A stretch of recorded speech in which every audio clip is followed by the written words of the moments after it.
तो मीडिया ने विलन दिखा दिया किसको? सोनम वांगचुक को, जबकि वो क्या मांग रहे थे? District council. क्या वो गलत मांग थी? अभी छूटे हैं एनएसए लगाए के, अभी 17 मार्च को उनकी सुनवाई थी, उससे पहले उनका क्या लगा दिया गया? एनएसए हटा दिया गया। मतलब वो कल तक देशद्रोही थे, अभी ठीक हो गए। सोनम वांगचुक के ऊपर क्या लगा दिया जाता है? एनएसए लगा।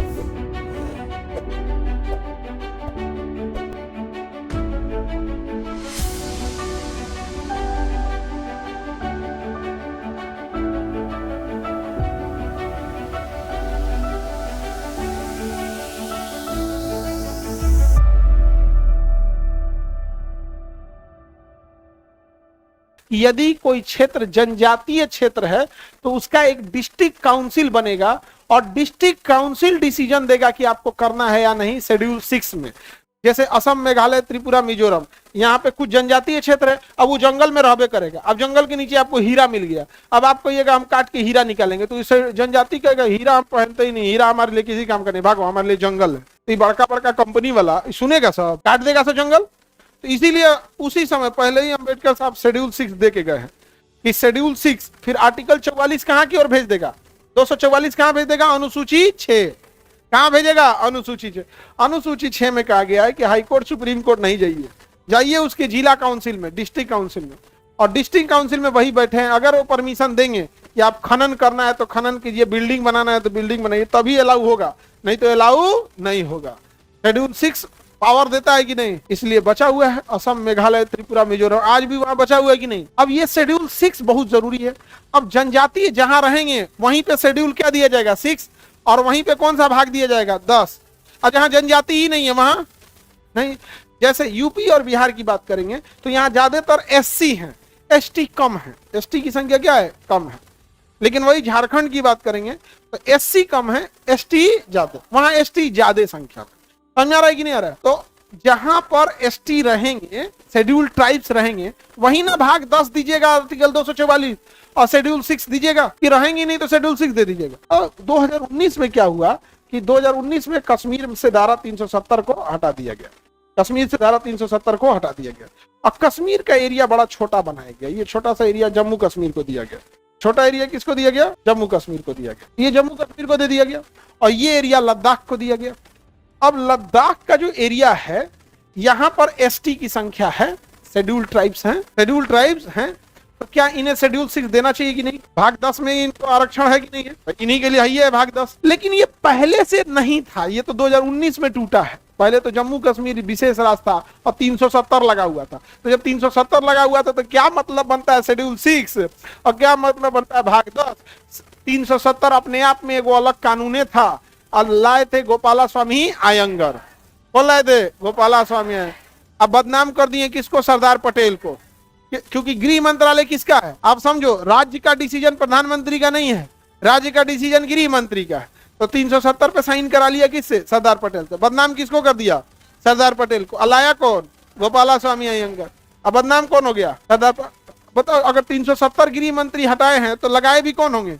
300। तो आपको लगता है कि 370 जैसा घटिया कानून ये सरदार पटेल लगाने वाले हैं? लगाया कौन थे? गोपाला स्वामी आयंगर। Any problem? किसी को दिक्कत नहीं ना? तो यहाँ पे देखो लद्दाख बना, यहाँ जनजाति है कि नहीं? अब यहाँ पर बहुत सारा मिनरल है, बहुत सारा मिनरल है।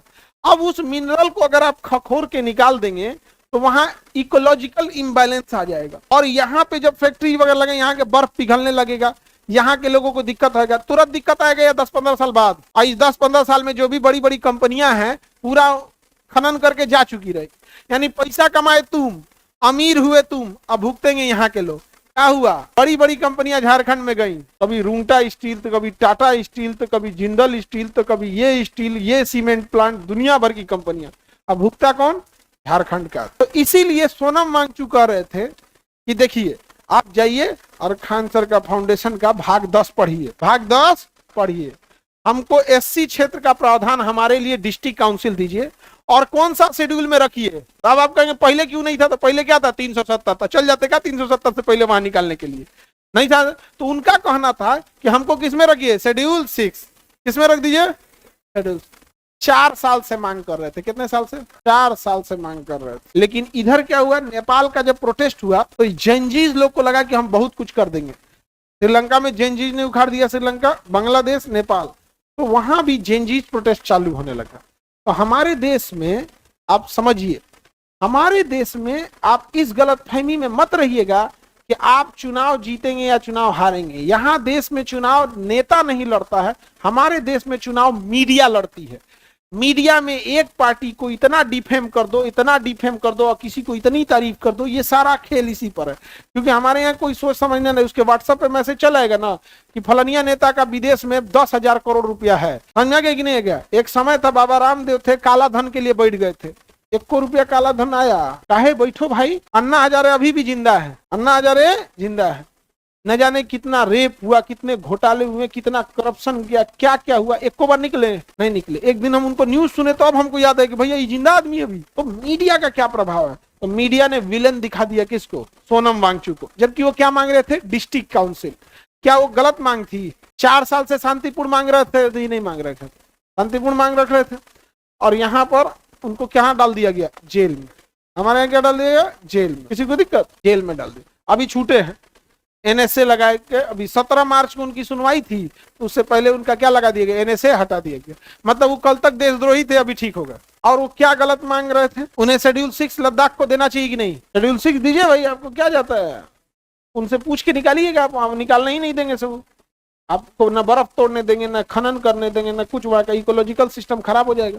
वो आर्टिकल देखिए, सोनम वांगचुक आर्टिकल 44 मांग रहे थे या आर्टिकल 44 के तहत शेड्यूल 6 मांग रहे थे?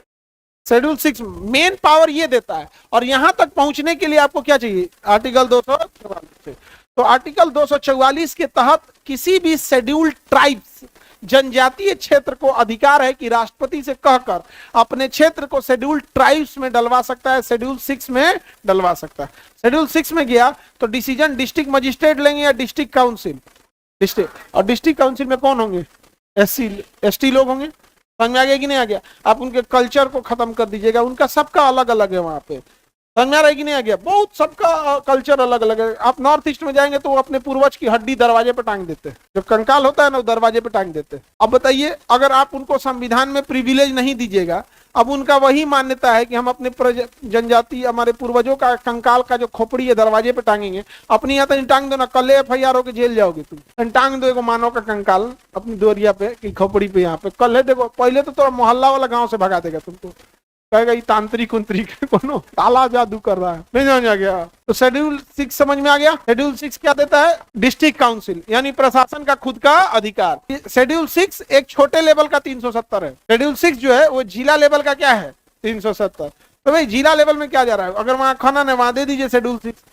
अब शेड्यूल 6 अगर दे देंगे, जैसे झारखंड को शेड्यूल 6 दे देते और वहां से कोयला निकालना है, तो सीधे कह देगा प्रति 1 कुंटल कोयला पे 100 kg कोयला पे एगो पेड़ लगाओ। तो तुम्हें पेड़ लगाने में जाता क्या? पेड़ कितने का आएगा? 10 से 15 रुपए का छोटा पेड़, 30 रुपया मान के चलो, 30 रुपीज, 30 रुपए का एक पेड़ आएगा। तो तुम 100 kg निकाल रहा है कोयला, तो 30 रुपया खर्चा नहीं कर सकता है। जहाँ 300 रुपया तुम कमा रहे हो, वहां 30 रुपया नहीं खर्चा कर सकते।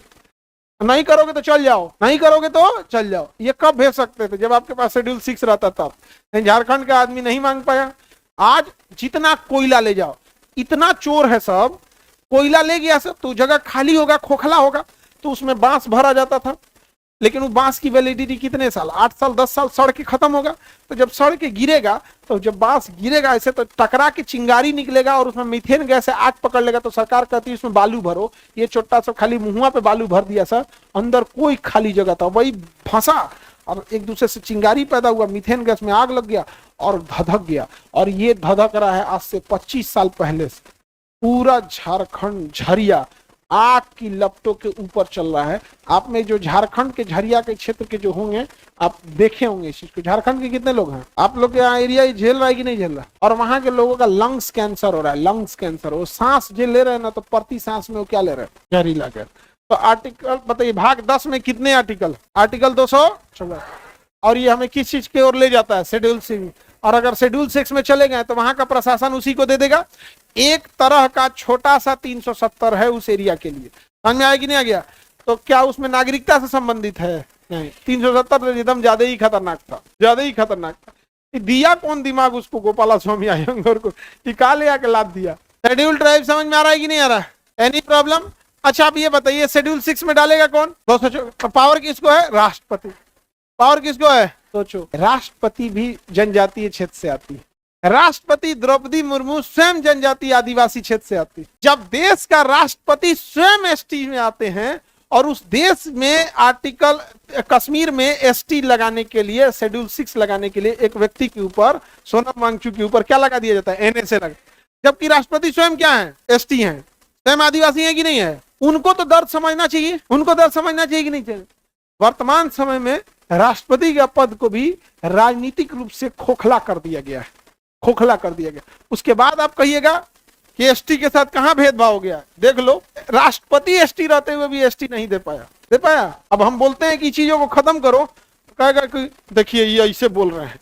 मतलब यार, उसको बोलबो ना करे आदमी, उसको मिला नहीं है वो अलग बात है, अब बोलबो मत करे कि एकरा ना मिला है।